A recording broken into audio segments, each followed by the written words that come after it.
the methods we're using for development in Africa will never work. Never. Without capital, you can never have development.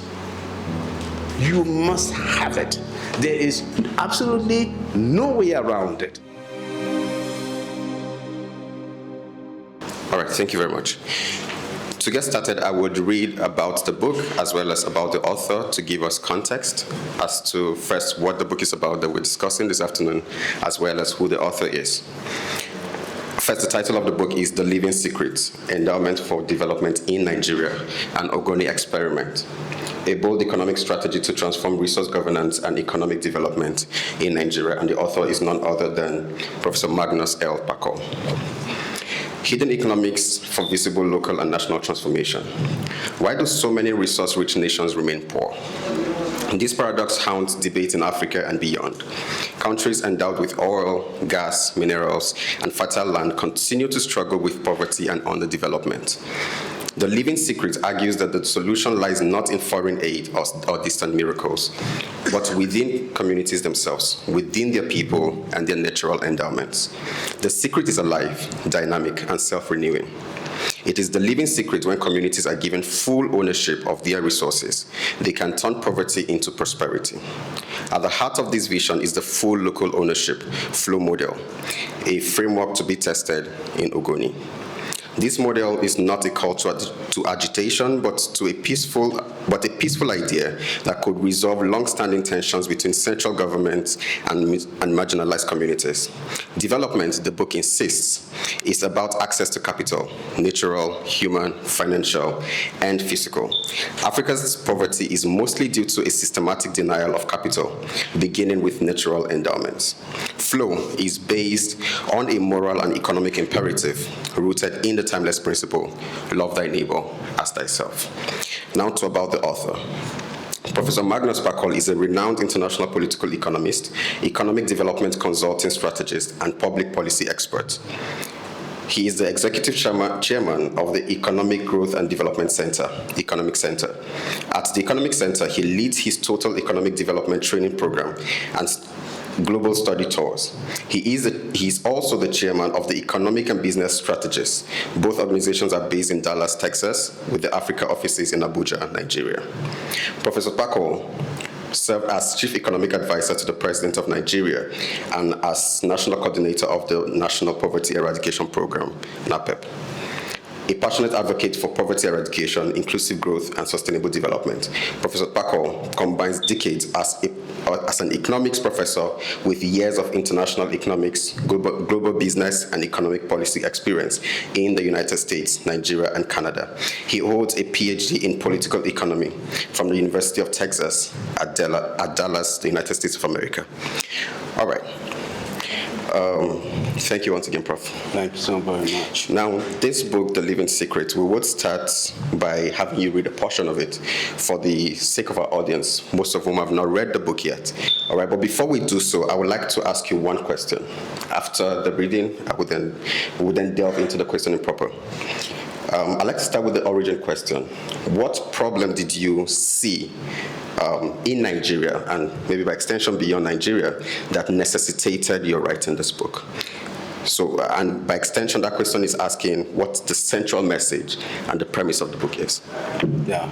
First of all, I thank you so very much, and I want to thank all of you for coming and for being here. So obviously, these are the smartest people in the country that we see here. That's just the truth, because you know how they say that the African, if you put it in a book, they're not going to read it, they're not going to come look for it. But these guys obviously are looking for things in books.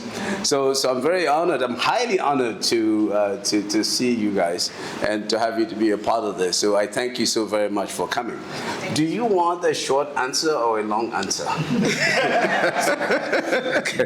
So I'll leave it to your prerogative. Okay, so I'll give you the short answer, because the long answer could take us all day. Basically, okay, I'll make it even shorter. I was going to go back to when I was, teaching full-time as a professor in the United States. And I was switched from teaching macroeconomics to teaching microeconomics. And I was upset about it because I wanted to be teaching just macro. I've been doing that for years. But I didn't know that teaching microeconomics, for those of you who are economists here, was going to be so illuminating to me for what actually is happening in the world. The things that are happening at the top, all that stuff about exchange rate, about GDP and all that, is because of what's happening in households and in firms and in communities. And teaching that helped me to understand that properly. And when I came home, I was de facto Minister of National Planning and looking at the aggregate economies and all of that. And then again, I was switched to NAPEP, where I was, before I was dealing with the IMF, I was practically running the economy, especially during my time. I was running the Nigerian economy along with President Obasanjo. But I was switched to NAPEP. And there, well, okay, before that, of course, I was traveling all over the world. There was no head of state in the world that I didn't have the opportunity of meeting with. I met in the Oval Office of the White House, that place where Donald Trump is sitting. I met with several presidents there. And then met with the heads of state of the UK, Italy. I actually represented Nigeria a couple of times as head of state. In Norway and in Italy, meeting with the likes of Berlusconi. So then I switched now to going to villages and communities. And I was again, oh my goodness, what's happening here? So I'm going from seeing heads of state in the Oval Office of the White House, President of the United States, whom I actually knew at the time, George Bush, was my governor in Texas, and then he became president. And so we were talking about Dallas. He's from Dallas, and I'm from Dallas anyway. Nigerian Dallas. Okay. So then now I'm going to the villages. I'm going to, in fact, so much I became Danchika Zulu, because so I was turbaned in Kebbi. So if anybody's from Kebbi here, I'm a very important person. So just to let you know, I'm Danchika. So if you're from Kebbi, you should know that. So what happened was, so I got to see the country in Africa from the top and from the bottom. And I realized that we should never be poor. Nigeria, because we have so much across this country, we should never, we have no business with poverty. No business. We have natural resources. There's no state in the country I've not been to. And so being at NAPEP for 8 years opened my eyes to see. But the roots came from when I was teaching, as I said. So I'm from Ogoni. So I looked at the Ogoni struggle and all of that. And I said, these people should never be poor. Every time I go to the village and I see the people looking like they're suffering, I'm like, they have no business. And I realized one thing also, that these people cannot get out of this poverty by themselves. And I'm telling you right now, all those people that you see, the vast majority of them across the country cannot get out of poverty by themselves. They need help. So it's like a person who was falling into a well. You gotta throw them a rope or something to get them. They can't climb. It's very difficult to climb out of a well by yourself. Okay? So when I looked at it and I said, something has to happen here. And it was instructive also is that Nigeria, as you guys know, is in last place in the world. We have the lowest poverty rate. We have the lowest life expectancy in the world. Did you guys know that? So we have the lowest, that is, you rank all the countries of the world, and Nigeria is in last place in life expectancy. That means if you want to die, I can't even speak it. Okay, so that cannot be. Right. With all this wealth, the oil, the gold, the bitumen, the different things, the human beings, most especially, and we are this poor. And so I started writing this stuff. I started writing it, and at first I wanted to also write just for Ogoni, And I said, no, this is not an Ogoni issue alone. I'll use them as an experiment. I'll just mention it. It's an experiment, but it's for the whole country, and it's scalable to the whole world. And that drove me. And then as for the title, I was at a place called Kananaskis outside of Calgary, Canada. That's where they just had the last G7 meeting, where the top President Trump, all those guys went there. And I was at a conference, at a development conference, huge conference of more than 500 elected officials present. And there was what they call First Nations person. It could be like Native American, the people call them Indian, okay? So the guy came out and he was speaking. And he said that the ground that we stand on is alive. I was looking at him. He said, the ground we're standing on is a living thing. And so when he finished, I went to talk to him. I said, what do you mean by that? And it's a long story. He gave that to me. So I said, that book that I'm writing is about how the ground is a living thing. And actually, there are secrets. And some secrets are living. And I'm going to read some of that to you. And so that's a long answer. Awesome. So it's not a very long answer. So pretty much the book is your attempt to help Nigeria get out of poverty, or Nigerians, correct? Nigeria, Africa. Africa, awesome. Yes. All right, so you're reading, sir. Okay, so I will like, chapter 1. Just if you just try to read chapter 1 first, then that captures everything. But I will take spots in chapter 1, so I don't read for too long. So it says, now it talks with Ogoni, because I said that's an experiment. I said, well, the title is Reimagining Development. And I will tell you, and I will share today, that the methods we're using for development in Africa will never work. Never. So unless I said the government trying doing different things, but I can tell you it will not work. So we have to, and I was trying to show how I think it will work. And if you look at the countries that have succeeded, that's what they did. But there's a secret in there. It's obvious, but yet a secret, because most people, even top economists, don't know it. Okay, so I said, Ogoni people are blessed with vast natural resources, yet for decades, they have remained at the margins of Nigeria's development narrative. This contradiction, where we find poverty amidst abundance, is neither natural nor accidental. It is the product of historical neglect, environmental destruction, and the absence of a development model that gives communities ownership over the resources beneath their feet.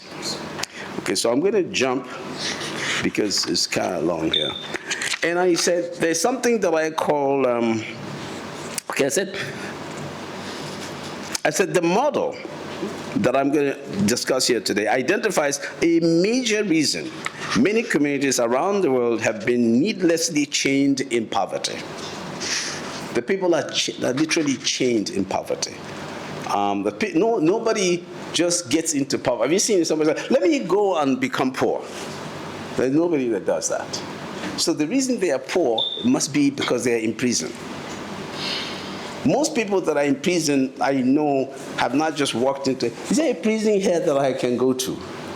They got arrested and they got put there. So I think that's the situation with poor people. And I'll explain to you, you can ask me and I'll tell you why they are put there. So that's why I say here that these people are literally chained in poverty. So, I'm trying to skip so that I don't read for too long. So Ogoni as a land is marked by struggle and symbolism. I believe it offers itself as the ideal place to begin my discussion. But the real power of this book, I suppose, lies in its scalability. What begins in Ogoni could be replicated in the gold belts of Zamfara, the agricultural plains of Benue, the mineral fields of Nasarawa, and beyond. So this is not a book just for Ogoni people, you understand? So you can apply it to any part of the country. And so it offers a way forward for any region seeking to convert its natural blessings into lasting development. We must realize that the most sacred duty we owe to society is to do what? Love thy neighbor as thyself. That's missing. If you have a development program or policy that doesn't have that love thy neighbor as thyself, it will collapse. Because if you give me a budget to run an office, says 100 billion, and I take 80 billion, or I take 50 billion, that's too much. So I take 20 billion, that's too much. So I take 5 billion. I have really helped the other people. I don't love them. For the whole country, they give me 100 billion, and I take 10, only me, take 10 billion out of that. Have I loved the people? Only me take 1 billion out of that. Have I loved the people? So if we love our neighbors as ourselves, we will not take 1 penny from it. We say, oh my God, it belongs to the people. I can't hurt them. People are dying. This money was meant for syringes, meant for roads, meant for microcredit. Anybody who worked with me, if you're here, in the days that I was at NAPEB can tell you that I always shouted that we will not take 1 penny from the capital that is supposed to go to the people. Notice I didn't say we won't take anything at all. That would be a lie. Because what happens is the system literally permits people to take from overhead, take from this and that. But what I said was the money that is meant to be given to poor people from the National Poverty Eradication Program, I fought like a big dog to make sure that nobody took a penny from it. Okay, so I am the one that bought, most people call me Mr. Kekenape, right? So because I bought most of the kekes in Nigeria at the time. Now, I have never owned 1 Kekenape, 1. Nobody near me. If you, like, people in my office, if they got kekes, I don't know how they got it from somewhere, but not anywhere from my office, because it was not going to happen. Because it's not enough to go to the people that it's supposed to go to in the first place. So why should we take it? Do you understand? So that's the point here. So anyway, thank you. So, yes. I mean, there's so much unpacking the book. Okay, yeah. Because the book is very rich, and I have a lot of questions, and yes. I'm sure. But let's get to it because there's just so much. Okay, so you've said a couple of things that I just want to probe. First, in your initial introduction, you mentioned how that Nigeria has no business being poor. Yes, and later you said also that the people have been chained, have been imprisoned. Yes. Right. Now, tying it to something you said in the book earlier on in the book, you talked about the transatlantic slave trade, yes, and colonialism, yes, as being instruments that were used to just strip us of our agency in terms of leveraging and harnessing capital. Yes. Is that the cause, by your assessment, why Nigeria is where it is today in terms of development? That's a very, very good question, and I'm glad that you see that. It is a major reason why Africa is poor. The whole idea of the slave trade. The slave trade, in the transatlantic slave trade, over 12 million Africans were seized, stripped from the land, and taken overseas. And they removed their capital from their head, what we call human capital. They were stripped of everything, including their brain power. They could not think. They were zombies, they were machines. You say, cut here, they cut it. Don't cut here anymore. Sit down, you sit. Stand, you stand. They were branded. Over 12 million Africans were taken away and made not to think. If you cannot think, you have no ideas, you will never be successful. Now, most people think that most of the slaves were taken to the United States. Maybe only about 400,000 slaves actually went to the United States. The vast majority of them went to where? Brazil and the Caribbean. And most of them died. So otherwise, you have much larger populations of Africans in those places. But what has happened, and I talk with African Americans on this subject all the time, and I would say this, of all black people in the world, the most successful, the people that have been the most enterprising to me are African Americans. They have achieved so much, it is unbelievable. Because if you look at what they suffered, to be chained, brought over there, overcame disease, overcame humiliation, dehumanization, And they have risen to where they have risen today. It is unbelievable. But what the slave trade also did was that it stripped us of the ability to think of development. We were thinking now of our neighbors. We were afraid of our neighbors. You know, this guy is fighting that guy, this village is fighting that village, and we're not thinking how we can develop. And then before we could recover from that, colonialism came. And they came to take our natural resources and then take them out. And then we have followed them by also taking our natural resources by ourselves and giving to them. That's what we do. We take all the crude oil and all the bauxite and the gold, and we give them. The cocoa, we take them. Where are those Europeans? And we go give it to them at ridiculously low prices. So these things have caused us to think that maybe these materials are not that important. But the most important, first of all, the number one antidote to poverty always and everywhere is what? Capital. That is the secret. And it's living because it's, and there's a place here that I mentioned that, it's living because it multiplies like seeds in fertile ground. When a community is freed to use the derivatives of its natural endowment to invest in its people through human capital development, infrastructural growth, and security, it develops and the nation prospers. When the people are healthy, remember I talked about life expectancy earlier, saying Nigeria is in last place in the whole world in life expectancy today. We are in last place. That should never be. When the people are healthy, because you have to be alive first before you do the development, right? Okay, so, and a lot of you have to be alive. So if you are in last place in life expectancy in the world, it really is a picture to the whole world so that there is a problem here. These guys have all the natural resources, all the human beings, highly intelligent people like this man, and all these people in the country, and I mean, we were colleagues, so I can point to him. So we have all these people in the world, and we are poor, and we are in last place in life expectancy. It tells the people that we are incompetent. And let me conclude by saying this on that subject. If you go to North America, the United States has the largest population. It has the largest economy. If you go to South America, Brazil has the largest population, has the largest economy. If you go to Eastern Europe, Russia, largest population, largest economy.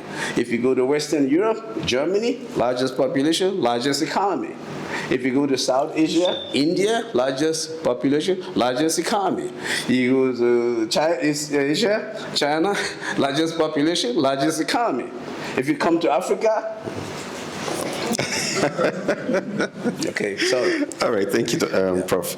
Now, you've been talking a lot about capital, right? Yeah. And something you said seems to, I need clarity, right? Because in the book, you stated that natural capital is the mother of all the other types of capital, physical, financial, and the others, yes, and human.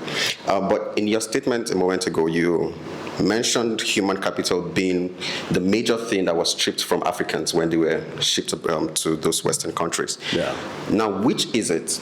Right, because what exactly is the problem right now with Nigeria in terms of harnessing capital? If natural resources, which we have in abundance, yeah, is the mother of all other forms of capital, yeah, then what really is the problem? Is it our inability to harness and leverage these natural resources that is the main problem, or that? So basically, which capital comes first, human or natural? Okay, let me answer it this way. I was talking to a friend of mine in Canada 2 nights ago, and I said, we were discussing this. Okay. Yeah, and I said that natural capital is the mother, okay? But human capital is the real fighter, okay? So the human capital, and you know, natural capital was there before human capital came. if you even follow how the world was created. If you're Christian, I'm sure maybe it's in the Quran somewhere too, and you read the thing, they did not create man before land. Okay, good. So that's the, okay, so the mother was there before the son or the daughter came in the human capital. But I was telling this guy, he said, how about money? Money is very important. That's the most important. I said, okay, please go and stack billions of dollars in your basement. Just stack billions all over, put your basement, your garage, everywhere. And then come back in 3 years' time and see what has happened. Nothing will happen. The money will just be there. People call it financial capital. What is financial capital? Is not the bonds, is not the money. Is the financial activities that you do. The most powerful things in the world are invisible. The wind, you cannot catch the wind. Even the hurricane, tornado, you can't catch it. God Almighty, invisible, right? You can't. The most powerful things are invisible. Very powerful. Now, the ones you see, the physical capital, like the money, the piece of paper, that's a piece of paper. It's what you do with the piece of paper that is important. How you get that piece of paper is important, and what you do with the piece of paper is important. But you can't do anything if you don't have the human capital. And it is, if you like, you can go and get 50 PhDs. That's not human capital. Capital, as my brother will tell you, because they are just in school, they know better than me now. So, he's an economist. Capital is a good that is produced to be used to produce other goods. So if it is not producing other goods, it is not capital. If you buy a caterpillar, this tractor thing, and you park it in front of your house, it's not capital.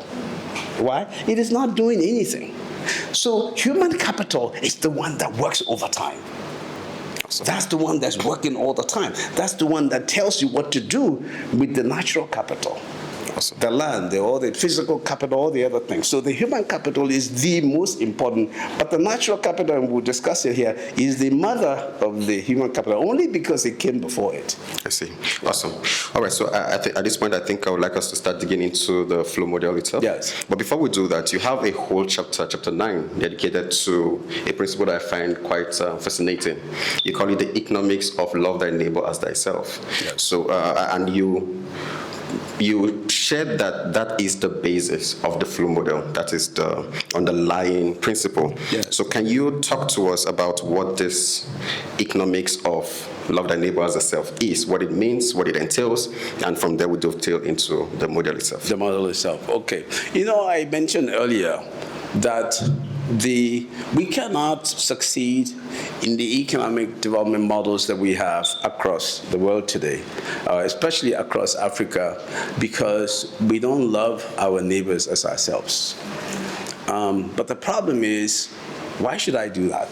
Why should I love? So how will we make, you can have laws, you can have promulgations, you have things you say, do this, but there's no compelling reason to do it. You don't find a compelling reason to do whatever.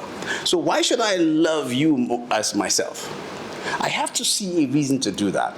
And therefore, we need to teach. So that's why human capital training is fundamental, is foundational to the things that we do. We must teach people. If you go to a guy who says he's a surgeon, says he wants to remove your appendix, and you say, where did you go to school? You say, I didn't. You say, where did you get your medical degree from? Well, just by myself, by just thinking. Would you let him do surgery on you? He's had no training. Family, I have a thing that I'm doing now called total economic development. So total economic development starts from the family, from the household. When you're going to have family formation, a lot of people, they form families, they've had no training. They don't know how to raise a family, they don't know where they should go to school, they don't know the things to emphasize, they don't read the world, they don't check anything. So the family comes out with kids that go into drugs, go into whatever behavior, because they themselves don't even know. They don't know how much time they should spend with the kids. Kids come back from school, the parents are farming or fishing and whatever, and the kids are into untoward activities, and nobody cares. Well, Prof, yes. Our fathers were in the farm, but we didn't go into drugs. Yeah, well, they didn't have those kind of drugs at that time. That's why. Yes, that's why. So, but they have those drugs now. They have internet. They have all kinds of things that we didn't have. So what it is, so we should have daycare centers. That's a different thing. I'm not in the book. Okay, so we should have daycare centers in every village for young people and for older people. You know, adults should also go to daycare. You know, they're very old. There's some very old people in the villages, and nobody's taking care of them. They still have ideas to share that they could, like you just said, that they could share with us. But these are the ideas we need to use for development. So we need to train people to understand that if I love you as I love myself, then you see that I love you as I love myself. What will happen? You will trust me in the things that I tell you, because you have seen that this guy loves me as he loves himself. Therefore, you trust me. Trust is what? Capital. And because of that trust, it will lower the transactional cost between us when we're doing business. Anybody who sees, if I see that this politician loves me as he loves himself, whatever he tells me, I will do it. So he doesn't have to campaign. Oh, no, please go ahead. It was a word, there's the thing we say, carry go. Then I'll tell him, carry go. Because I know that he loves, but most politicians today, not only in Nigeria, we're not sure that why are they really there? Is it because they really want to take care of us? Maybe there's some, but I don't know that many that are like that. Awesome. So there's more questions to ask around where you just landed, but I'll leave that for later. Yeah. Let's dig into the flow model itself, full local ownership. What does that mean, and how does it apply? Okay. Now this is the heart of the thing. Okay. Exactly. So right now we have, and I don't discuss that in the book, something called the PLO. Okay, not the Palestinian Liberation Organization. not that one. Okay, it's not that one. That's called partial local ownership. We have that now. So what happens is, so the government takes gold from Zamfara, takes oil from Ogoni, takes whatever from anywhere. Okay, and it's the people, let's give them back something. In the Niger Delta, they say, let's give them 13% derivation. You know, there's something called 13% derivation, okay? So they give them something back. Well, they don't give it to them. They give it to somebody who says he's governor of the people. Then I check, this governor, does he love these people as he loves himself? Yeah, I'm not so sure he does. Okay, but he's there. He's our governor, Your Excellency, sir. So he's there. He's in charge. We give the money to him, but they go to the villages to check. Days after, months after, weeks after, whatever, and I don't see that money we gave to the person, 13% derivation, has come to the village. Maybe you want them, they build one small, narrow road, and they bring the president from Abuja to come and commission it. And the people come out to watch, and they clap, and they go, and they have nothing to eat. But they just brought them billions of dollars to that community, to the state. But it doesn't get to the people. So the problem is that we need to connect the people to their own natural resources. But if we don't love our neighbor as ourselves, we won't understand that this is necessary. Even people from the Niger Delta, when I tell them that the people ought to own their resources, no, it will never happen. We try resource control. Is this not resource control? I say, yes, it is a type of resource control, but this type you don't fight. We have to go to the National Assembly. We have to go to our people, the rest of the country, and try to explain to them. I say, guys, listen, the way we're doing it, we won't succeed, okay? So we're not fighting. Besides, we're not able, no one section of the country is able to defeat Nigeria and seize whatever. So you can't win that way. So you have to go to your guys at the National Assembly and beg and explain and say, please, what we're saying is this. We've got this oil. I take Ogoni as a case, very important case, because since 1995, there's been no oil mined from that place because they destroyed the stuff and put juju there and put everything. So people are afraid to go there. I tell you guys, one of the reasons people are afraid to go there because of the juju that they have put and the curses that they put at the place. Nobody really wants to go there to get the oil because what has happened, apparently people who have tried, something happened to them. I don't know what happened, but something happened. So most people don't go there to play business in the place. So I think that over 300 up to 500,000 barrels a day can be gotten from there. Imagine our output now is, I saw it was 1.4 something, or even below the upper quota. So if you add 500,000 to it, that's nearly 2 million barrels. It will help the country tremendously. So we are not getting it today because the people are agitating. So if you went to the people and you say, you know what, and I think this president can do it. If there's one president that I believe is stubborn enough to do it, I think it's this one. He can do it, and it would be a good thing for the country, okay? And he goes and he says, you own it. Full local ownership, 100% is yours. But I have to tax you, 80%. Okay, so you tell the people you own this thing, but I'm going to tax you 80%. What's going to happen is the federal government will wind up getting way more than they ever got before. And you know what? And the people will support them. Nobody will break any pipeline.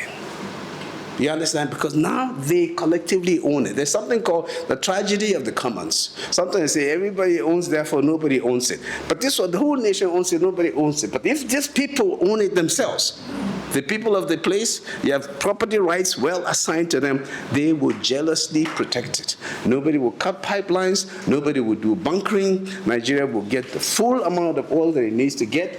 You get the money that you get. Imagine all the communities are doing that. Not only with oil, but also with gold in Zamfara. With all the critical minerals in Nasarawa and all those other places. Imagine everybody's doing that. The country would be rich. Let me tell you something else that happens. Even if we get 4 million barrels produced today, per day, the people will still be poor. Because we don't love ourselves, our neighbors as ourselves, so it doesn't trickle down. It hangs somewhere. You know the number one oil company in the world, in Nigeria? Who is the number one oil company? Dangote or It's the federal government of Nigeria. Because they get the bulk of the money, isn't it? True. That fact money that they're sharing, I know it's come, but they also have VAT and all that. But that when they sell it, the biggest oil company is the federal government. There's something in economics. I'm not trying to make this a course in economics, but I don't usually discuss big things. But there's a theory called the Stoper-Samuelson theorem. I will explain it very, very softly and gently. It says that if you have a commodity and the price of that commodity is rising. Are you with me so far? You have something that you are selling. Let's say gold, okay? You have whatever you're mining, you're selling, whatever it is you're selling. If the price of that thing rises, then the thing you use to produce that thing, its own price will also rise. Are you guys with me now? Okay. So it says that if I have oil, like we have now, this is an existential problem. Aha, very good one. So we have oil. Nigeria has oil, right? So we sell it. The price of oil has gone over $100. Some people say we'll get to $200 a barrel, okay? Therefore, the price of capital that's used to produce the oil should also rise because you're demanding oil, though the people who supply the oil, their wages or their price should also rise. So what will happen in Nigeria, but there's also another part of it, the other commodities, so let's say there are only two commodities, capital and labor in the country. Let's assume only those two commodities. Sorry, I don't usually talk like this in general public, except I'm in a class. If you want to get more of this, I'm teaching a PhD class at Nasarawa State University now. In fact, I have a class tomorrow, okay? And I discuss these kinds of things, and those ones like it. But in general public, I don't talk like this. Okay, but this is important. So the price of oil is higher now, right? Therefore, the price of capital, because oil uses capital intensively. So capital is a factor that is used intensively in the production of oil, right? It's not labor. Okay, they don't need a lot of workers running around, at the oil wells. Okay, therefore the price of capital goes up. So anybody who has brought capital, whether it's the federal government or is Seplat or is Chevron or whoever, their relative rate of return will go up. The problem is that it doesn't come back down to the people. Most of the people are in their farms. In fact, what happens is everybody that was in the farm looks for a way now to get a job in the government.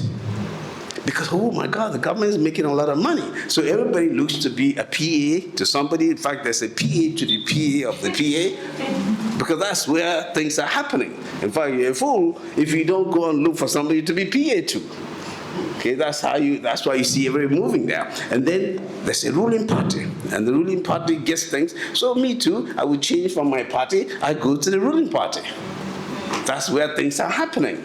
So the theories actually work to some degree. So, but then what happens, because everybody's leaving farming, leaving the other activities, okay, so they are not concentrated there anymore. It's not that important. So people are not demanding those things internationally as they're demanding crude oil. So the wages of those people will go down. Now, how to get it to trickle from the oil sector to the villages is the problem. But you won't need to do that if the people already owned it. Because when the price of oil would have gone up, let's say Ogoni people owned it, I've done the math. Let's say Ogoni people own 500,000. Somebody with a calculator can do it. Take 500,000 barrels, multiply by $100. Anybody can tell me? 50 million, okay? So take 20%. 10 million. 10 million. 10 million, good. Ogoni people will get $10 million every single day. Are they getting $10 million today? But they get that in 20 years. So they will get $10 million every day. Now, as you see in the book, they will set up a trust fund. They will set up a development corporation. The head of the trust fund may be from Makati. It may be from, not the trust fund, of the development corporation. The trust fund, their head should be from their place so that they feel that everything is okay. But the development corporation, the head could be from Lagos, from Benue, from Ghana, from, just like in the English Premier League, the head of the coaches. Liverpool is from Holland, the head of wherever. So they don't care. You're just getting the best. So somebody that can run the enterprise, the development corporation. That's where they do the roads, that's where they do the factories, that's where they do the technology and all that. So you will be able to hire that person and they will do it. And then you get the best workers from around the world. Where will you first get them from? From Abia State, from Imo State, from Benue State, from the countries that before you go to Liberia, before you go to wherever. Do you understand? So these guys will come there to work because Ogoni people won't have all the skills needed to run all those factories. So instead of Nigerians going to Dubai, they will go to Ogoni. The only thing is that there are many Ogonis now because the model is scalable to every place. So people will come from Dubai. There are not many native Dubaians in Dubai. Most of the people are from other countries. Prof, permit me to just cut in. There are many questions in my mind, and I'm sure the same applies to everyone here. So, based on what you're saying, are you essentially lending your voice to the perennial call for regional governance in Nigeria? No. Okay. That's not what I'm saying. It may be good, but that's not what I'm saying. All right, so let's leave it there so I can ask the next question.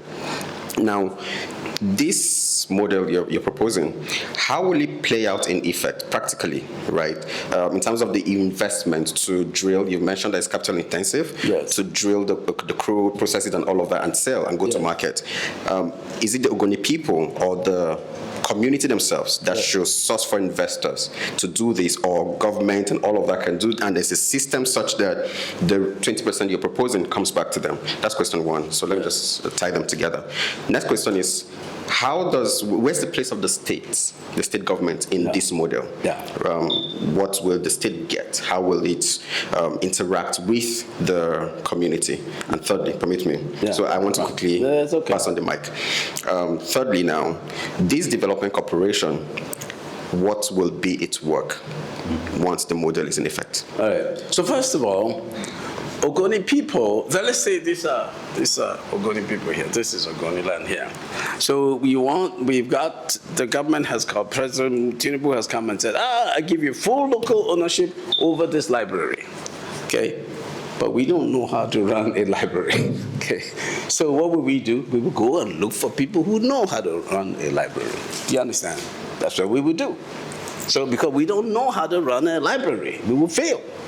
So we'll meet amongst ourselves. Anybody knows how to run a library here? Everybody will look at their shoelaces because they don't know it. Okay, then they'll say, let's go and look for them. Then they will find them. You find those people who know how to mine oil from the ground, and you get them from anywhere, the best, and you get them. And then it's the trust that does that. So the money they get, all the villagers will come every day. They sit at the place, like they sit in the rafters, and they're looking. They say, today we got 28 million. They say, hey, it's over here. Because if they don't handle it well, you know what village people can do, right? Okay, so I don't need to tell you, because all the villagers are watching to see what's happening. They're up close and personal. They can't come to Abuja, into the National Assembly, or the federal, what do you call it, where these people used to be, the council, the FEC, Federal Executive Council. Okay, yeah, they can't enter there. They will not allow them. Okay, so but in this village area here, they will allow. They own the place. They will come, so they can see, and the people will not dare cheat them. They will go and hire somebody from outside to run the development corporation. The role of the development corporation is to look for how to get companies. So somebody from Senegal can come and say, well, I know how to do such and such and such and such, so I want to be part of the development of this area. Say, what can you do? Say, we can do this, we can do the development corporation says, okay, bring some money to show good faith that you can do this. We'll partner with you and we'll build this road. Say, yes. We'll partner with you and we'll have a tech hub. We will partner with you. We'll have data centers because they say data is hot now. So instead of us, also that's another area of slave trade that's happening. People come to get our data and they take outside. We don't know how to mine data. It's very expensive in Africa. We're going to be slaves in that area. We are already. So people collect your data and take away and then sell it to you very exorbitantly. So the development corporation is to some companies they may own by themselves, others they own in partnership with people. In some cases, they might even lend money to other people to help to create jobs. That's basically what it is. Every major city in the world today has an economic development office. London has it. You can go and Google it. You can Google it. You can say London Economic Development. You'll see it. New York has it. Calgary has it. Dallas has it. All the cities of the world, they have it. In Nigeria, there's some semblance of something in Lagos. But they don't really call it Economic Development Office. So the primary role would be to see to the development of the community and the well-being of the people. They promote the creation of jobs and industry and well-being of the place. Education, healthcare, all of that. The Development Corporation transforms the economy. So it becomes like a Dubai. So when you hear people saying they're doing economic development, it is not to provide latrines, please. It's not to paint old school buildings. It's to transform it. I went with President Obasanjo to a place called Shenzhen. And we were there, and the mayor, somebody told us that this place here, just like Dubai, was a small fishing port just 25 years before. And you guys who've been to Shenzhen, it is marvelous. It's unbelievable, right? So that's what we can also do. So I want to see a small fishing port in Nigeria that has been transformed in 20 years into a Dubai. That's what the Development Corporation has been doing. Second question, what's the role of the state in all of this model? Yeah, so the state also will be like federal. They tax them. They support. Bear in mind... They tax on the 20%. Yeah, they tax on the 20%. Bear in mind that the federal government took 80%. The federal government also still has an obligation to the place. It's a part of the country. It's not another nation. is still a part of Nigeria. So whether it's Ogoni or Zamfara or Lagos or Ibadan, it's still, just because New York is rich or Texas is rich, doesn't mean that the US government doesn't look after it. So you still take care of the place. And the state government says, making money here, this is our own tax, and we collect taxes from you. And these people, they love their neighbors as themselves. So if you're Ogoni people, you make sure too that all your neighbors are happy. In fact, you may take some of your money and you invest in parts of the state that don't have oil, so that they will be at peace with you. Awesome. Yeah. All right. Does anyone have any question? I like how quickly the hands went up. All right. Can someone help me to pass the mic? Please, let's see the hands up. We'll start with DG, and then you. We'll just go in that order. Thank you very much, Prof, Thank for this book. I think it's a gift. And actually, the conversation has deepened. And so I really like the flow model. And it's a little Polanyian. You're seeking to re-embed economic activity where it actually originates. But also, I think the trying to use economics to rationalize love your neighbor as yourself seems to look at national cohesion, which is big for a place like the Yar'Adua Foundation. Is one of our key objectives. So love that very much. But I do have a question about how feasible this is, because it sounds very good, but we know that this is where the challenge in Nigeria is not the proposals, it's how do you make it work. So it's about the change management. How do you envision this change management happening? Who are the stakeholders that can make the key decisions to take us in that direction? And how do we engage them? Thank you. Thank you. I want to, yes, because this is at the heart of the thing. I mean, what's the point in writing the book if it doesn't go anywhere? And this is where the problem really is. And because at first glance, most people, when you say full local ownership, in fact, they drive you away quickly because they don't think it will never work. Nobody will support it. But if you listen to it carefully, you see that it will work. Because, like I said, first of all, the government even gets more from it than they're getting now. So it's a good thing for the government, and it is coded in law. It's not like the old resource control where we militantly just seize anything. You have to go to the National Assembly and plead this to them. So I am trying, I've had some meetings, I can just say this here, and I arranged with the villa to try to sell the idea. And I'm trying to tell them, you may not do it now, but you talk about it for some time. You understand? Let people get to digest it and understand. Let them debate it. They may have a different version of it. I don't know, but will come out. I also want conversation in the National Assembly. I want conversation from lecturers, professors, teachers, libraries, the media, talking about it and debating it so that people understand it. Because I believe that let me say this. If you are not connected with capital, you will never be out of poverty. Never. There is, I say this boldly, I can stand on top of this building and say it. If you find yourself not able to have access to capital, you will never be poor. If you look at the World Bank's Human Capital Index measure, you find that all the countries that are at the bottom, that have very low human capital numbers, they are the poorest countries in the world. All, no exception. Did you know that there is no black nation in the world that is rich? By rich, I mean a black nation that has a GDP per capita over the global average of about $13,000 to $14,000. Okay? All of them, including South Africa, the largest economy in the continent now, their GDP per capita is between 6 and 7. only Seychelles. Seychelles, there are just 3 of them, I'm sorry to say. I mean, there are under 100,000 people. And they're not really black Africans.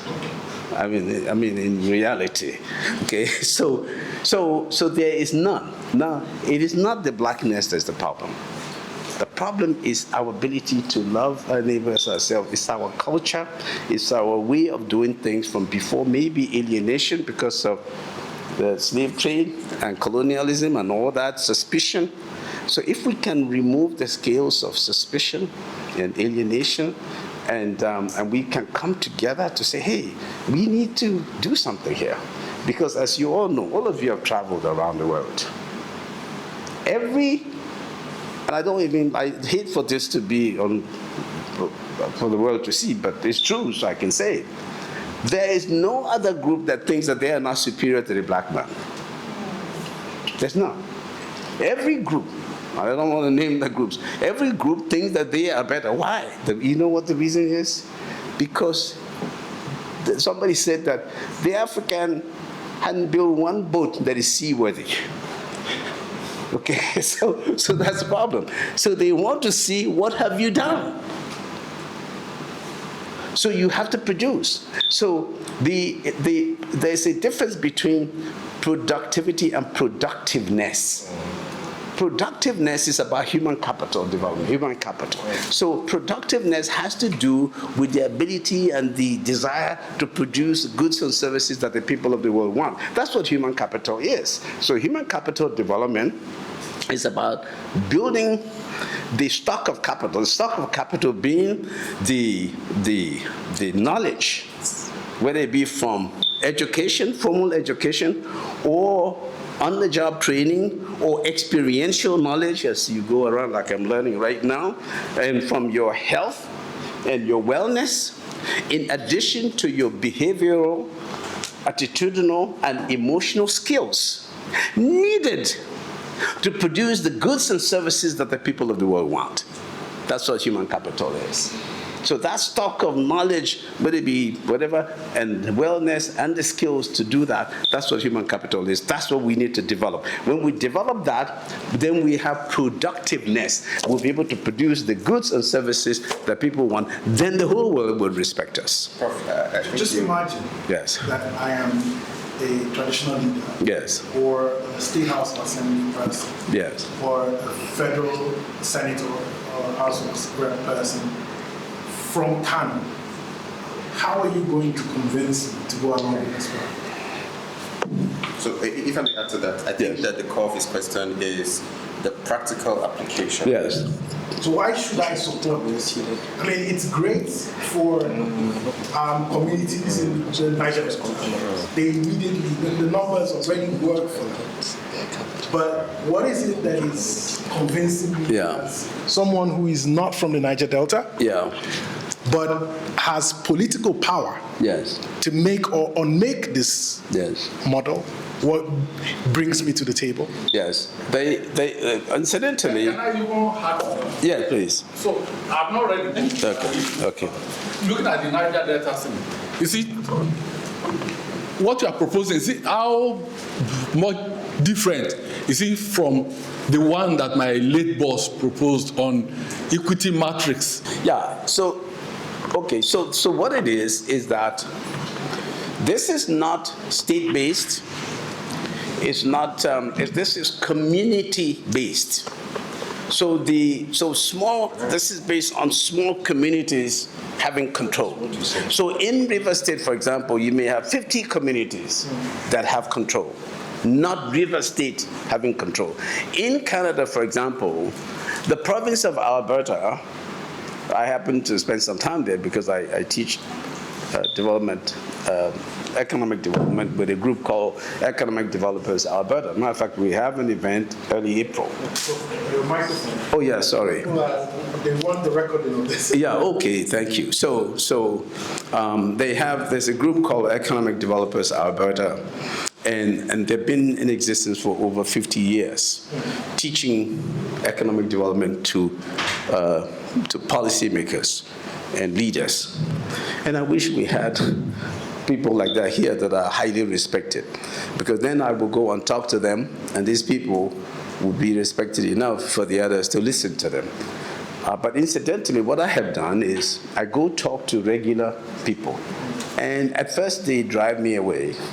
But after they think about this, maybe this, and I've talked to people from all over the country. Maybe they just say yes because I'm their friend or we're talking, and maybe they say something else, but they seem to all understand what I'm talking about, and they think to see, because it helps the whole nation. It's not just for Ogoni people. The people from Zamfara, I'm actually planning a meeting, somebody's arranging a meeting for me to see the governor. So they will also see how it helps them. How? That's what is asking. Okay, how? It helps them because their communities, their people get connected with capital, with the gold. They own the gold, 100%. Sorry, sir. Yes. Sorry, I'm skipping because it's connected. Oh, okay. Okay. Thank you for your paper and everything. Yeah. I've not read the book, obviously, but from your line of argument, there is no scenario where what you are proposing that is not the best. If you look at it from a national security perspective, they are spending billions on providing security just because of they don't want to cede ownership.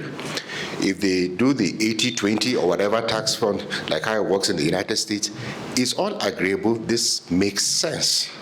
Now, what I don't understand, and probably other people, why is government not seeing what makes sense? It's cheaper on your security, because sometimes I give an example of customs service. You leave the borders open, bring all the arms in, collect and clap for Nigeria Customs Service when they bring 6 trillion naira for you, push back that same 6 trillion to security services. You understand? So a lot of these things just don't make sense. So what is the gap? You haven't been in government, Oga, you have been in government, where's Oga Waziri? All of you have been in government. What language does government understand to listen to things that make simple sense? That's my question. He knows the language better than me because you're not. Yeah, I would be government. Yeah, but he speaks for the government, okay, or he used to speak for the government. Okay, so he knows the language that they understand. That's the problem. It is not easy. I'm admitting to you, it is not easy for me to convince people, and that's why I'm highly delighted that we have you to share this idea with. My way of looking at it is that this will take some time, for people to settle in, for them to understand. But I will keep talking all over the world, not only here, in other countries in Africa, in the United States, in Canada, in Europe, to keep talking. There may be other people who are better than me at enunciating this, at spreading it and discussing it, and they might take it further than me. There may be some students, there may be some professors, there may be others that may know how to put it out there better. So whatever opportunity I get, and I thank you for hosting me, I thank you for hosting me here, I will share the ideas, and hopefully somebody who knows how to spread this better than me will take it up and discuss it. And if they want me to join them, as you have permitted me to do, I will join you to try to discuss it, because I know, let me tell you, I know that if we don't do this, Africa would never change. I said it never, because I don't see, okay, do you know what the literacy rate is in Yobe? How about around 7%, 7.2%, whereas it's 96% in Lagos, 95, 96%, 96% in Imo State. You see that? So you must go there and communicate. But let me tell you this. The literacy, the problem we have is that we concentrate on literacy in terms of in English. Okay? Which is a problem in the country. And then also some people in the northern part of the country now say, no, but we also have literacy in Arabic. And I say, yeah, but Arabic is not a language of global commerce. So you can't speak Arabic. Don't claim that to be what gets you out there, because it's not a language of global commerce. But you can be completely illiterate and command the world. We will train you on how to be productive. You must not know English to be productive. You must not know Arabic to be productive. All you gotta be is a human being and know how to produce leather and sell. Know how to produce shoes or shoelaces and sell. Know how to produce, February is Black History Month in the United States. I'm going to produce some kind of color that black women will put, some lapel thing that they will put here and you become a billionaire. But you never went to school. So you need a group of people coming together to learn to be more productive. So what we need is not so much to get to 96% literacy rate. Do you know that access to capital is not the... Even when I was at MAPEP, I was preaching a lot of access to capital. But it was when I left NAPEP that I realized, that's not sufficient. So, they said, but he would know it better than me, he's a grammarian. Difference between adequacy and sufficiency. Okay, adequate means something just, it's enough. But sufficient has a thing about quality with it. Quality and quantity. Okay, if I say this is sufficient, if I say it's adequate, it means it's sort of, it will work, but it's sufficient. In other words, there's a thing, there's like a little bit more to it, but they're about the same thing, but there's a little nuance there. Precarity. I'm sorry? Adequate is precarious. Yeah, adequate is sort of, I've made it that we can go. So the point I'm trying to make here is that if you don't have capital, you can never produce anything without capital. It's like telling this phone is the phone is the most important technology ever created for humankind.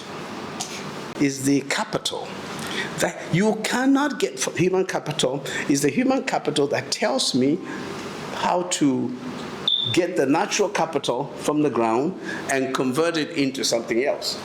So we must, so if I leave nothing else on, that's important here for you guys, let it be that I said that without capital, you can never have development. You must have it. There is absolutely no way around it. So we need to convince the people in the National Assembly, in the Villa, in the state executive councils, that connect your people to capital. Every part of the country has, okay, let's say you have absolutely nothing, like Israel and Singapore. I want to just say this point. Like Singapore, they don't have natural resources, but they have, I was also privileged to sit across from Lee Kuan Yew. And he lectured us, and we listened there for a long time, on how they transformed Singapore. It is from human capital. That's it. Thank you very much, Prof, for giving us this book and for the thought-provoking conversation. The principle, love thy neighbor as thyself, resonates with me quite deeply because it has two roots that I'm very concerned about. One is Islam. So there's a principle that says, do not want for your neighbor what you do not want for yourself. And secondly, it's at the roots and the birth of capitalism itself. So people remember Adam Smith for The Wealth of Nations, but there's a book that he wrote before The Wealth of Nations, which is The Theory of Moral Sentiments. And in that book, he ascribed the main driver for a prosperous society. He ascribed that main driver as sympathy. Sympathy is simply love. So even Adam Smith agrees with you, sir. So thank you very much for giving us this book. And talking about the practicality of it, so I was just mentioning it to my mentor here. I resonate also deeply with the framework, with the strategy, to the extent that I just showed him, I had a proposal, and you said it. This model is replicable in terms of ensuring that we get development from the micro-impact level. I had actually developed a proposal to this effect. for my little community in Kaduna State, Zaria, which basically follows the framework of having a development needs assessment first for the community, and then convening a Zaria Development Summit, which will serve as the capital mobilization platform, and then also creating a Zaria Endowment Development Fund, and a company, a management company, to basically manage whatever capital we're able to mobilize. You got the book? And I didn't, honestly. Okay, because that's basically what the book is talking about. So it really resonates with me. And this perhaps answers some of the questions regarding how to institutionalize it. It must not be from a government perspective. It should be community-led. It might be simpler for Zaria because the capital is not dependent on a commodity that is under federal jurisdiction. We could simply just call people and get them to philanthropically or voluntarily commit to funding that fund. But for Ogoni, the capital is basically oil, and oil has its own nuances. So other communities whose capital is not dependent or is not under the jurisdiction of the federal government could simply replicate it through a community-led process. This might perhaps provide some insight into how it could be practically implemented at community levels. But then this book is too important that I would want you, sir, to situate it within the global debate on the causes of development. So there are a lot of theories. Some people feel that we are not developed because of our culture, the cultural determinism. People like Huntington and Fukuyama are there. There are people who believe it's because of our geography. Jared Diamond is there. There are people who believe it's genetic. And there are people who believe it's basically institutional. So Robinson and Akemoglu are there, who are coincidentally the winners of the previous Nobel Prize. So I would want you to situate your model within this global context for the argument for development. Who knows, you might be the next Nobel Prize winner. I'll be like Chimoglu. You know, when you say Chimoglu, people always think is Nigerian, because if you don't see it written, it sounds like, okay, yeah. So, but the reason I pick him is because he talks sort of like me. I mean, that I read his works, and because you have to bring it, you have to drill it down to the people. What happens in Nigeria and Africa is that we have these leaders that stand so high, you can't even approach them, let alone have a conversation with them, let alone have them thinking about what we should do. You can have a community, which we don't in Nigeria, that has no natural resources, and the model still works. Because those communities have very smart people. And if they didn't have and train them to be smart, and they will get together, they'll be richer than the communities that have oil and have whatever. Just like I said, Israel, Singapore. They don't have even Japan. They don't have many natural resources, but they are some of the Singapore's GDP per capita, I think, is higher than that of the United States. Yeah. You can't even chew gum. I've been there several times. You can't even chew gum because they're afraid you might throw it. They are just so smart. You take a taxi. Anytime you take a taxi in Singapore, talk to the taxi driver, and he will give you a course. I asked one of them, he said they teach them every month. Every so often, they teach them what to share with tourists and visitors that are coming. So we don't do that. So we have to train. Training is extremely important. And for this great center, I was telling my colleagues when we were coming here, I said I have tremendous reverence for this center. And I was, incidentally, most people don't know this, but I was relatively close to Shehu Musa Yar'Adua for a very long time. He actually had a suite for me in Katsina when he was governor. So I could just drive in there and stay in my suite in Katsina. But Shehu Musa Yar'Adua held a police band banquet for me. The only person that ever did that for me in Nigeria was Shehu Musa Yar'Adua. I helped him a lot when he was campaigning for president and all that. And of course, before then, when they were said, I happened to have come to the country as economic advisor when this was being set up by President Obasanjo and Atiku at the time. And so I have great reverence for this place, and I see the things that you guys do. You have great leadership now, and all of that. So I see the great things that you guys are doing. And in the future, if you like, invite me. Okay, I thought you were part of it, so okay. He's a staff. Okay, all right. So, yes. We're very honored. Yes, okay, yes. But yeah, what you're doing is extraordinary. So I'm just telling you, and I have great reverence for this place. I said it to them as we were coming. I said, this place, I said this, because they were saying, go. I said, no, I know the place. Because I've been here several times. I said, I know the place. And so if you have future things that you do, that you want me to be a part of for free, I will do it. Okay, yes. So just to let you know. So I think places like this can help in the conversation. Two more questions. Prof, we need to hurry up. Yes. We're running out of time. Okay. All right, thank you very much, Prof. I think I have many questions, but I'll ask two.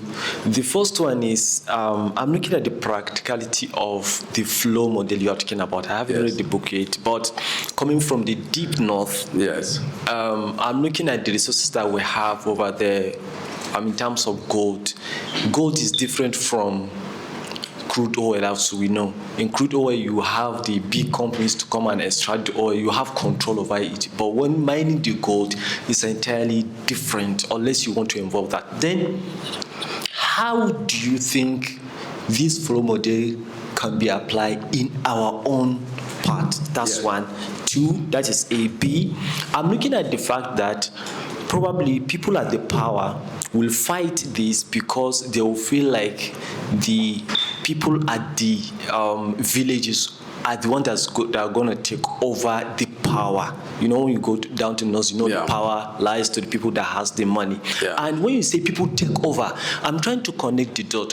Who are those people are you referring to? Are you referring to the traditional rulers? Are you referring to who are you referring to? Because you can't just ask people to take over.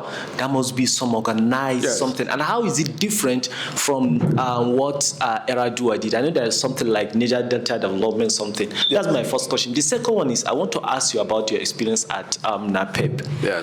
I learned that you distributed kikina paper and a lot of things. Do you think sharing those kind of items are a truly better way of fighting poverty in our communities and in Nigerian case?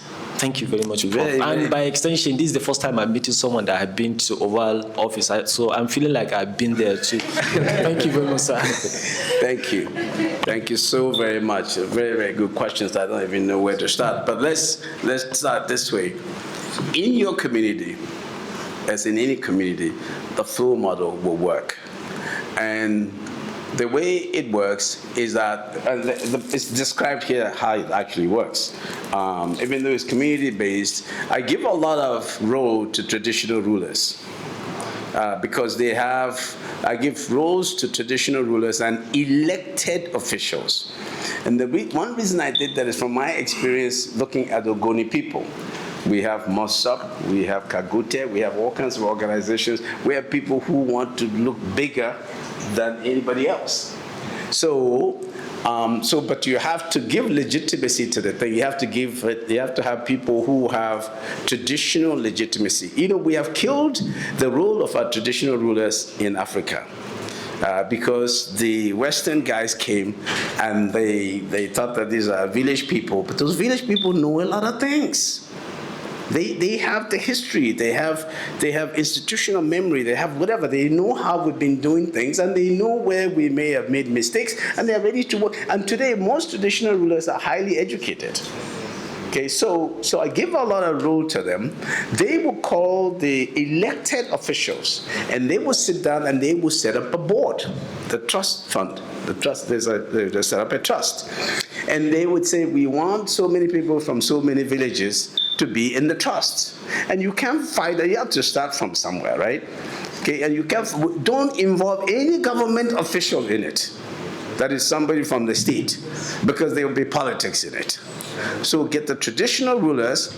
They are the ones, although the traditional rulers these days, some of them are in the pockets of the governors. But you have to start from somewhere. So the traditional rulers get together with these guys, they set up the trust. Then the trust looks for a person. That one person is extremely important. You go pull that person from China, Vietnam, Owerri, Kafanchan. It doesn't matter where the person is from, so long as they are the best. The same way you get these coaches. That's why I use the coaches example. Go get the guy who can be the best coach. And that person will be the head of the development corporation. That's really where the problem is.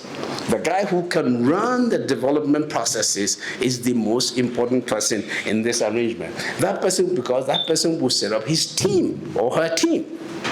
Okay? So when she sets up her team, that's the team that runs the whole development mechanism, okay?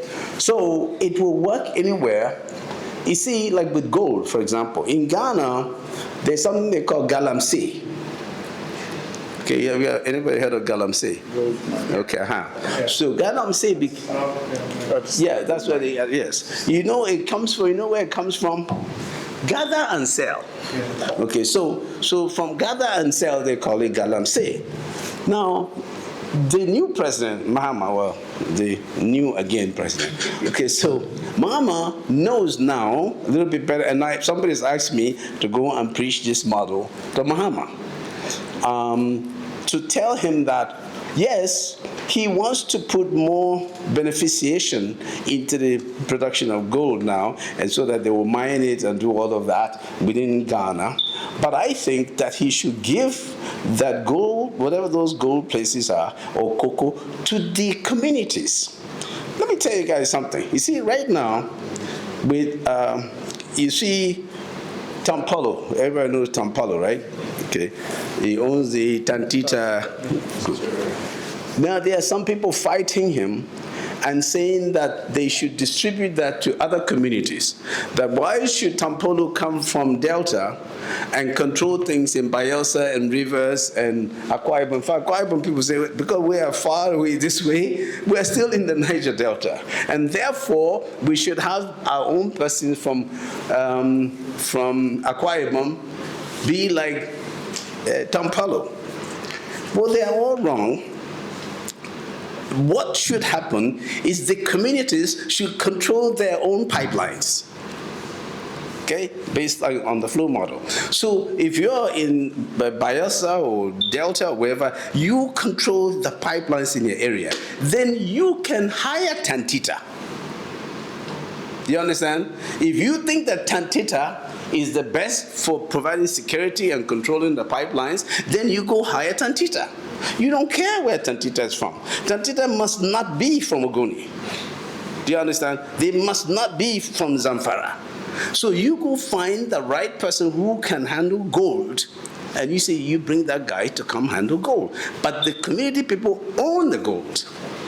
Then this guy comes and he is guy running the gold, mining the gold, distributing the gold, beneficiating the gold, knows what to sell outside. If it is cocoa, it's the same thing. If it is just human beings and brains, you have somebody who sets up a Yar'Adua Centre like this with brain power, and these people sit down and they think, they say, you know what? We don't have anything. Yes. But we have ourselves. Yes. You know, there's a commercial used to have in the US when I was a student, and these frogs are walking, and they look stupid. Okay, so these frogs are walking, they don't know much, and they have a leader. And leader says, yes, I'm your leader. They say, yes. He said, I know one thing. He says, yes. And you know nothing. They say, yes. So on the basis of his one thing, they are following him. Okay, so I would say this is very dangerous, but because that's what they know. That's what they know, yeah. The leader knows one thing, and these guys know nothing. Yeah, so he's a leader, yeah, that's right. He knows that one thing, so on the basis of that, they follow him, and they are going. Okay, so what it is that we are going to find somebody who knows a lot more than us. Okay. okay? We are in the community, and we have discovered that we don't have any minerals. We don't know what to do. Let's go get one expert from Belgium, from Niwi, from anywhere. And he sits down with us. We tell him, he say, Niwi man, we have called you because we heard that you're the one that transformed someplace in Guinea, and we don't know what to do. These other communities, they have gold, they have oil, they have whatever, and look, they are very successful. And we are here empty-handed. So can we, but we are smart enough, can we come together and come up with what to do? So the full local ownership says that give these people full local ownership over their thinking process, to be able to decide what they want to do. One thing that I see with our local governments here, they go to their governor. They're in the deep pockets of their governors. A local government chairman, in my opinion, should be able to go to Brazil and meet with a counterpart in Brazil. And he brings him to Kebbi. And he says, I see what you're doing in Brazil here. We have something similar in Kebbi. Can you help us? Can we work together? Do you have companies? And we will do this and we will export. Now, if you do stuff and you are not exporting, you will be poor. The per capita GDP of Korea and that of Nigeria, in fact, that of Nigeria was higher than Korea's around 1970, higher than Ghana's. But today, that of Nigeria is what? 1,200. That of Korea is what? 36,000. You know the difference? Human capital, the brain power. So, Prof, so at this point, I'm going to cut in. Yes. So we'll take one last question. Okay, good afternoon. Well, okay, so please, can we, by consensus, agree that we should extend a bit more time? So we'll take 2 more questions? No. So just 1 question. All right, so your last. Okay, good afternoon. My question is simply on government policies. Because you've been in government, Oga Waziri has been in government, this other gentleman has been in government, but every time a new government comes, there is a new policy. We are starting afresh. They throw away the whole good ideas. You had the Keke Napep program that was going on. There was a foreseeable future of progress. We could sit down during the Obasanjo era and you say, okay, yes, there were austerity measures, there were policies that were coming into place, and people were like, okay, let's manage. After 5 years, 10 years, it materializes, it grows, it metamorphoses, it matures. The country will be here, we will be here, we can key in. But another administration comes in, the same PDP just throws it away and tell you, no, this primary health care issue they had between the Obasanjo and the Yar'Adua issue, they just, no, leave the primary health care. Federal government has no business with primary health care. We've seen us solve that problem. The problem is still there. Then the good luck era came, they just threw away the whole, Buhari came, threw away the other one. This man come and tell you that Buhari, they killed the economy. Is this where that your analysis of political witchcraft that you talked about on EAT on a certain day? Yes. Is this where it comes from? I really want to understand, why can't we move? Because we could have all these solutions profiled, we could have brilliant minds in government who have been in government, but still, we are retrogressing every year. Thank you. Yes, thank you. There are too many smart people in this room. And I want to recognize one that just walked in. I didn't see you all this time if you've been here, Professor Owaleke. Yeah, so he's been very useful to me in a number of ways, forcing me to understand the financial markets and capital market more than I ever thought that I would understand. So I want to thank you, I acknowledge you for being here. It's an inspiration to me in a number of things, somebody I respect a lot. So you've asked a very serious question. The number one reason today that we are not really understanding the importance of capital, because I said without capital we would never succeed. I said never. Always and everywhere, if you don't have access to capital, you will not succeed. But the only problem is that even if you have access to capital and you don't know how to use it, you'll also be poor. But the mother of that is the electoral process. So we don't have, and I can say this very loudly anywhere, our electoral processes are deficient, and we all know. So we are not able to elect the people that we want to elect. And that's just a fact. So I believe that the flow model can help to solve that problem. Because the one reason why we don't elect the people we want to elect is that there are certain people who have suddenly seized the space. And they talk about their structures, their political structures that they have created. And I always like, well, how come when I go there, I don't see those structures? There's no buildings that I see. And they're not talking about that type of structure, right? Okay, so they have their people who are in their pockets that they give money to, and those guys can influence anything, and that's what the structure is. So I make you governor, I make you speaker, I make you assemblyman, I make you House of Rep person, I make you a senator, I even make you president. So these people have a lot of power. The problem is, once you make the guy president, he's far more powerful than you now. I went to see President Obasanjo when we left office, and he said to me, he said, you know, the kingmaker is very important. He makes the king, but the king can kill him. So, but that's just the truth, right? So once you're made, you're king. I made you king, but I better be careful now, because I better make sure I hold on to my head on my neck, because he has the power to remove my head from my neck. So, but I don't. So what happens is sometimes these guys make somebody governor. The governor gets so strong, the kingmaker had forgotten that he's no longer governor.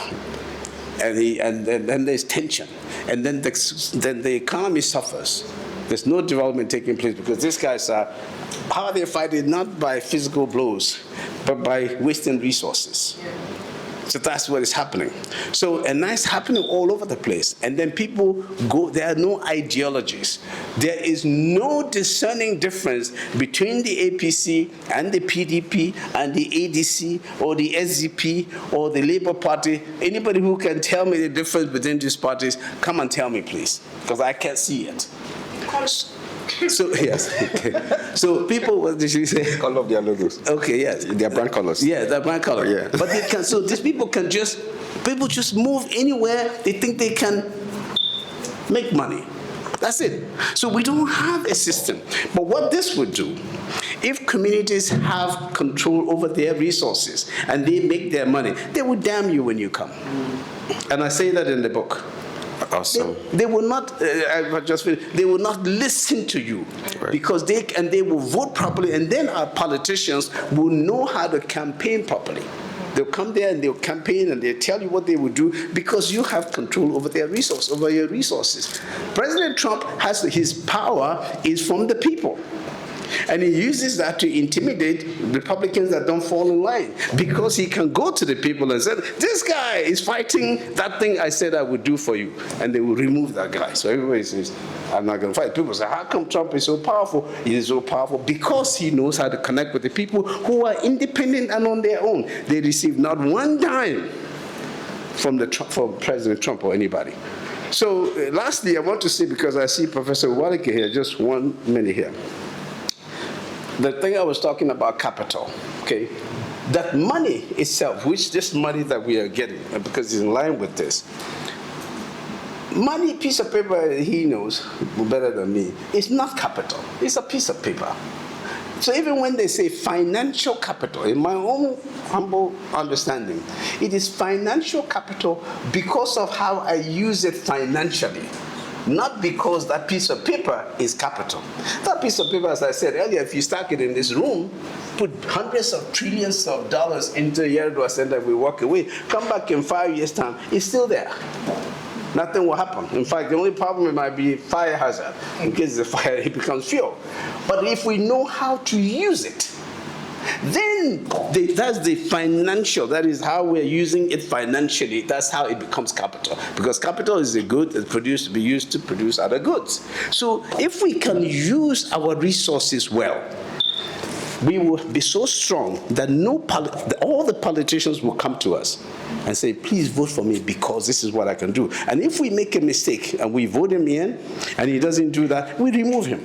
Then all of a sudden there will be ideological differences between the Labour Party and the PDP and the ADC and the whatever, and then people would know who to vote for and who not to vote for. And I believe this is exactly why the politicians will fight this model. I think someone alluded to that earlier. So at this point, we're out of time, and I'm sure we'll still have more questions. Personally, I have more questions to ask, but this has been very enriching, very engaging, and very productive. Thank you very much for your time, Professor. Thank you, everyone.